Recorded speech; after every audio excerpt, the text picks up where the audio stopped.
La evolución se encargó de algo más. La cáscara de un huevo de dinosaurio es como un casco de moto, capaz de absorber fuertes golpes. Y además, para una mayor protección, contiene albúmina, o lo que es lo mismo, clara del huevo. La clara de huevo es una especie de gel que tiene múltiples funciones, una de las cuales es mantener la humedad del embrión. También sirve para absorber los golpes. Evita que el embrión que está desarrollándose en el interior muera a causa del impacto. Un huevo bien formado aumenta considerablemente las posibilidades de supervivencia del embrión de dinosaurio, y cuando la cría se desarrolle, transmitirá las mismas características genéticas que le salvaron durante sus primeras semanas de vida. En el interior de su diminuto hogar, una sola célula fertilizada se divide rápidamente. Estas células se convierten en una miríada de tipos de tejido que darán lugar a los huesos, la piel, los nervios y los órganos. La división de las células formará también el cerebro, los sentidos y las armas necesarias para proteger a este dinosaurio durante su crecimiento. En este estado embrionario, diferencias genéticas mínimas, cambios que podrían afectar solamente a uno entre 1.000.000 de rasgos característicos, marcan la diferencia entre una cría que sobrevivirá y otra que será devorada, aplastada o morirá de inanición. La posibilidad de contemplar a una cría de Rex saliendo del cascarón me produciría una emoción comparable a la de poder viajar al espacio. Estaría dispuesto a pagar más dinero por viajar al espacio que por ver la eclosión de una cría de Rex, pero no mucho más. La edad de los dinosaurios es una era de sofisticada biodiversidad. Una biodiversidad que viene a demostrar una cosa, que la evolución crea no solamente una, sino varias estrategias para sobrevivir. Aunque para cierta criatura esa estrategia pueda parecer cruel. Durante su vida, una hembra de Sauroposeidón produce miles de huevos, y sin embargo, solo 2 o 3 sobrevivirán hasta la edad adulta. Lo que eso nos indica es que una buena parte o casi toda su descendencia está destinada a perecer y a ser devorada por los predadores. Perder prácticamente a toda tu progenie a manos de los carnívoros se nos antoja una pesadilla de la evolución, pero de hecho es lo contrario.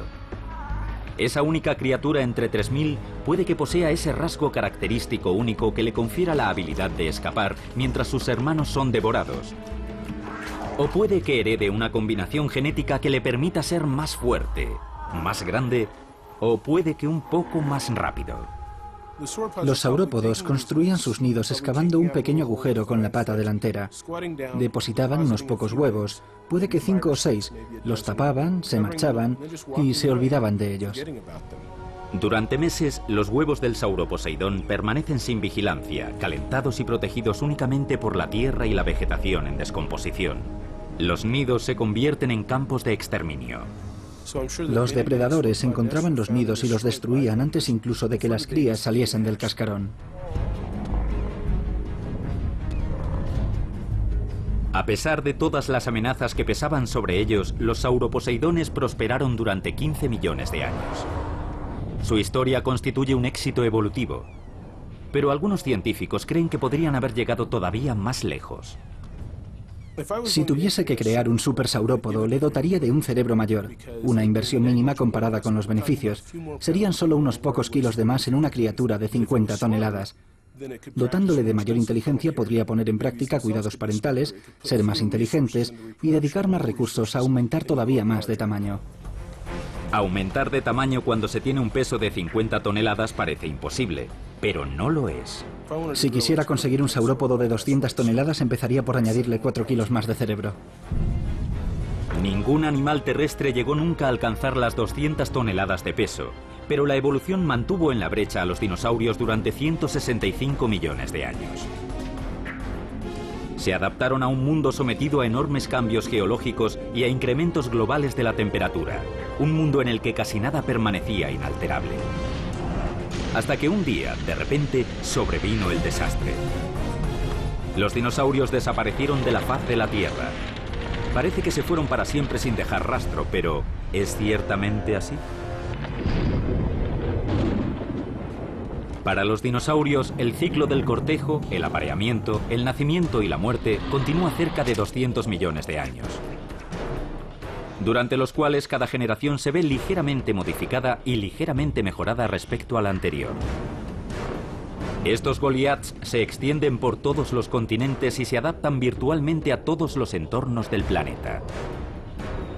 Pero entonces la catástrofe se cierne desde el cielo en la forma de un meteorito que se estrella contra la Tierra.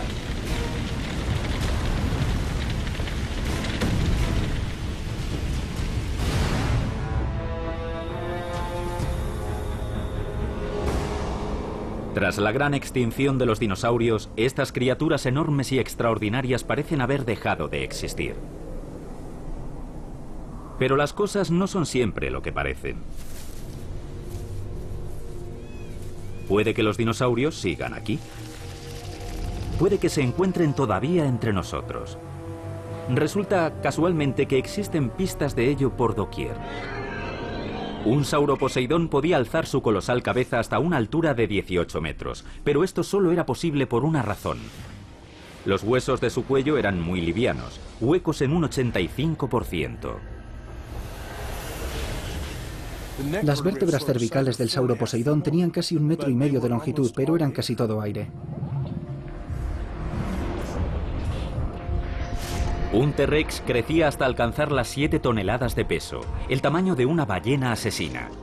Y sin embargo, tal como sucede con el sauroposeidón, sus huesos eran aplanados y contenían grandes espacios vacíos. Y existe otra pista más, los pulmones del Deinonychus. Del T-Rex y del sauroposeidón estaban diseñados igual que los de un ser vivo que vemos todos los días. Si nos fijamos en su sistema respiratorio, vemos que no se parece en nada al de los mamíferos. Es mucho más pequeño y más delicado, como el de las aves. Grácil, elevándose en el aire, es una de las criaturas más comunes y mejor adaptadas que habitan nuestro planeta. Las aves descienden casi con total seguridad del poderoso dinosaurio. Los huesos de las aves son huecos. La gente piensa que es una adaptación al vuelo, pero pocos se dan cuenta de que las aves heredaron sus huesos rellenos de aire de sus antepasados dinosaurios. Las aves ocupan, como ya hicieran los dinosaurios, todos los nichos ecológicos en todos los entornos del planeta, desde las selvas tropicales a las montañas y a las costas. Un avestruz con sus 2,75 metros de altura y sus 135 kilos de peso es el ave más grande de nuestros días. Es posible que palidezca si la comparamos con un T-Rex o con el gigante sauroposeidón. Pero el biodiseño que concede a las aves la capacidad de remontarse en el aire, de maniobrar en vuelo y de reproducirse se halla claramente en los dinosaurios. Las características genéticas que una vez permitieron a los dinosaurios crecer hasta proporciones mastodónticas o sobrevivir en un mundo de brutales asesinos, rasgos que fueron perfeccionándose a lo largo de 165 millones de años de evolución, simplemente nunca llegaron a desaparecer. Las herramientas que tan buen servicio prestaron en su día a los dinosaurios se adaptaron para desempeñar nuevas funciones en las aves de nuestros días. Los huesos huecos que utilizaban los dinosaurios para alcanzar tamaños enormes, los utilizan las aves para ahorrar peso. Los sacos aéreos que utilizaban los dinosaurios para desplazar el aire a lo largo de sus enormes cuellos, los utilizan las aves para mantenerse en el aire durante largos periodos de tiempo. Finalmente resulta que en muchos sentidos la única diferencia entre los dinosaurios y las aves sería el tamaño. Existen pruebas incluso de que muchos dinosaurios terrestres disponían prácticamente de las herramientas necesarias para volar. De hecho, los brazos y las manos del Deinonychus funcionaban de una forma extraordinariamente similar a las alas de las aves. Ambas especies poseen un hueso especial entre el brazo y la mano que permite a la muñeca flexionar hacia adelante y hacia atrás a una velocidad extremadamente alta. En el Deinonychus, este movimiento de alta velocidad crea una garra prensil capaz de hundirse profundamente en la carne. En las aves, ese mismo hueso les permite batir las alas a gran velocidad, la clave para poder volar. Los brazos del Deinonychus eran muy especiales y parecidos a los de las aves modernas. Tal como hacen los pájaros, poseen la capacidad de plegar los brazos o las alas si se prefiere hacia los lados. Se trata de la misma capacidad flexora que permite a las aves volar en la actualidad. Las alas de un ave en vuelo son la prueba viviente de la garra del Deinonychus en acción. Si contemplamos a las aves en la naturaleza mientras mueven sus alas hacia adelante y hacia atrás, el patrón de movimiento de las articulaciones y el ángulo es asombrosamente parecido al patrón de movimiento que efectuaba el Deinonychus. Y existe una última pista. Una pista que conecta definitivamente a las aves con los dinosaurios. Se trata de algo sorprendente, algo que los científicos denominan fúrcula y que nosotros llamamos espoleta. Las espoletas hoy en día solo existen en el reino de las aves, y sin embargo prácticamente todos y cada uno de los dinosaurios carnívoros más feroces poseía una. Al final las pruebas conducen a una sola conclusión. El poderoso Tyrannosaurus Rex, el astuto Deinonychus, el grácil Quetzalcoatlus o el gigante Sauroposeidón no eran más que aves descomunales. Así que la próxima vez que se sienten a la mesa dispuestos a trinchar el pavo de Navidad, imaginen lo que sus tatarabuelos podrían hacerle.